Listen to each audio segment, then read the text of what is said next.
yudha'aful amal ya bi asyri hasanat wal hasanatu bi asyri amsalihha illa siyam fa innahu li wa ana ajzi bihi. Semua amalan dilipat gandakan, setiap amalannya 10 sampai 700 ila 700 alfin, sampai 700 kali lipat. Kecuali puasa. Puasa itu untukku dan aku spesial yang memberikan pahalanya. Paling minimal kali lagi 10. Di saat Ramadan itu paling minimal 100 pahalanya. Jadi kalau Anda baca Quran di Ramadan, ya, maaf ya, walaupun baru 1 huruf nih, 1 huruf. Ya, Qaf 100.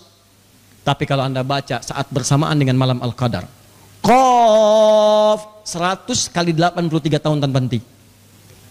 Berapa? Nah, makanya rumus yang pertama,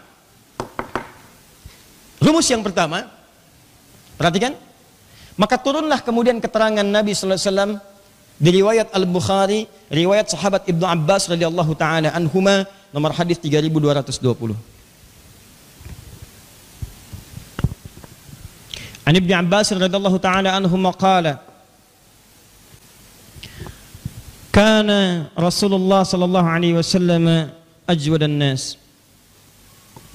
wa kana ajwad ma yakunu fi Ramadan hina yalqahu Jibril alaihi salam fi kulli lailatin min Ramadan fayudarisuhul Qur'an. Allahu akbar. Adalah Nabi sallallahu alaihi wasallam orang yang paling lembut perangainya, paling halus budi pekertinya, paling baik orangnya, paling mulia sifatnya.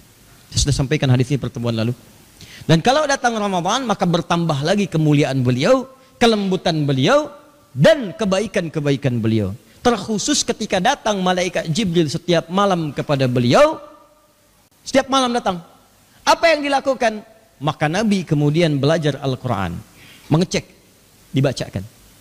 Maka para ulama sepakat bulan Ramadan tidak bisa dipisahkan dari Al-Quran. Maka semua muslim yang akan memasuki Ramadan mesti punya agenda berinteraksi dengan Al-Quran. Jadi agenda yang kedua dalam puasa itu setelah nomor 1, yang paling penting adalah berinteraksi dengan Al-Quran. Ini poinnya. Maksudnya begini ya, lihat nih. Anda bayangkan, Al-Quran aja dipandang istimewa. Saking istimewanya Ramadan tidak akan lepas dari Quran. Malaikat semua takjub, penduduk langit bumi takjub, semuanya. Maka saking mulianya Ramadan itu diberkahi oleh Allah dengan turunnya Al-Quran. Kata para ulama, hadis ini menunjukkan semua muslim kalau sudah masuk Ramadan, nabinya saja punya agenda dengan Quran. Maka umatnya mesti lebih berhak memiliki agenda berinteraksi dengan Al-Quran. Nah, ini bagian terakhir pembahasan kita di malam ini. Sekarang fokus. Pas ini belum selesai. Cara berinteraksi dengan Al-Quran, kalau kita keluarkan dari ayat dan hadis itu ada 3 cara. Cara pertama adalah apa yang disebut dengan qiraah. Qiraah. Memperbanyak bacaannya saja. Hanya membaca saja. Orangnya disebut dengan qari namanya. Baca.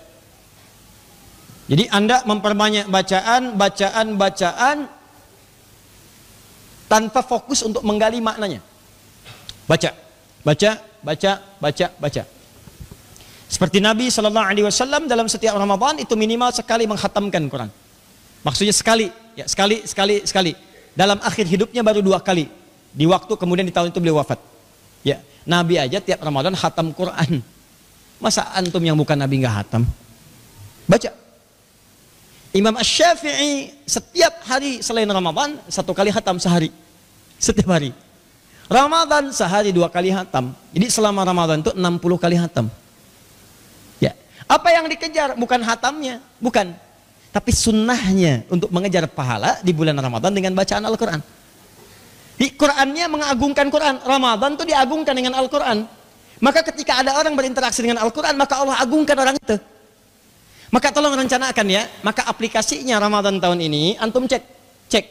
Ramadan tahun ini ambil yang batas maksimal, misalnya 30 hari.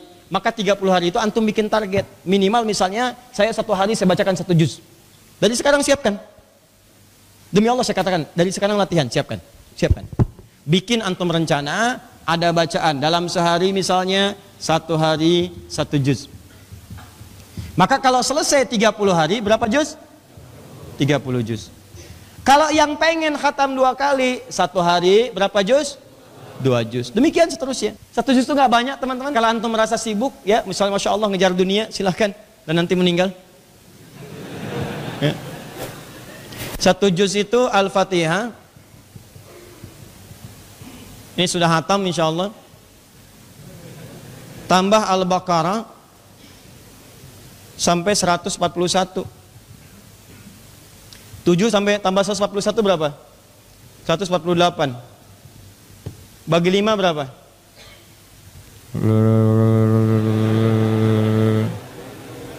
Berapa? Berapa? Hah? 28. Ambillah yang paling cepat ya, dengan mengabaikan Al-Fatihahnya karena sudah hafal, ambillah 28. Ya. Sekarang perhatikan baik-baik. 28. 28 bagi 2 berapa? Cepat banget. 28. Pak, berapakah 28 dibagi berapakah menghasilkan 14? Nah, 28 dibagi 2 hasilnya 14. Ustadz, kenapa rumus ini? Nih, kalau per hari 1 juz, antum gak mau capek, cara baginya bagi 5 waktu sholat. Itu caranya. Subuh, asar, subuh, zuhur, asar, maghrib, isya. Rumusnya 24, 4, 3, 4. Maka subuh 28 ayat.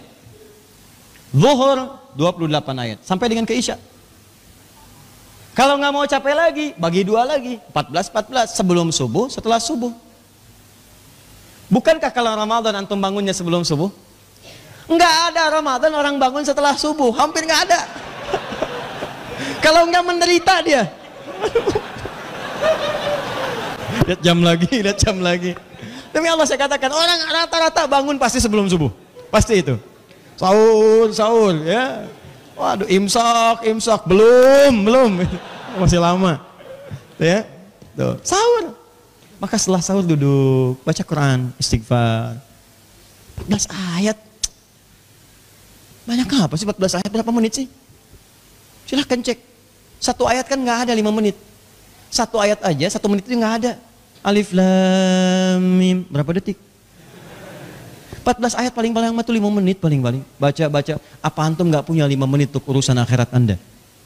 Yang 1 hurufnya minimal 100. Apa Anda nggak punya waktu untuk akhirat? Allah. Dunia Anda bisa bekerja sampai bersin. Kenapa urusan akhirat tidak Anda maksimalkan?